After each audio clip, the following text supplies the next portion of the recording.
How do I learn to trust my intuition? That is a very common question. It's a very good question. I would suggest that in more cases than not, we really have to learn how to not distrust our intuition because we all have it. We've always had it. And one thing you could do is realize how many times you've successfully relied on your intuition before.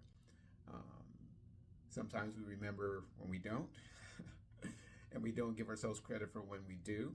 But even when we don't, those are ways to kind of bring us back to center and say, I had a gut feeling. I knew I should not have done that. I did it. It didn't work out.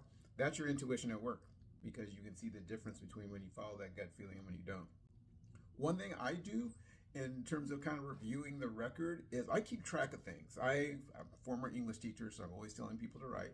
So I keep a journal. Actually, I keep several journals. I only talk about one kind today.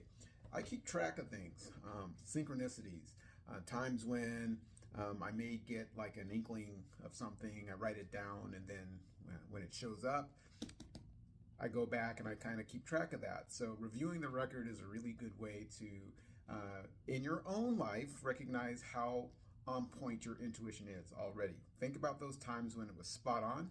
Think about those times when you had that feeling, you didn't go with it, it didn't work out the way that it could have, let's say. That's your intuition at work all the time. So think about in terms of we need to learn how to not distrust it as opposed to learn how to trust it because we rely on it all the time. It usually serves us pretty well. So do a little paradigm shift on that idea.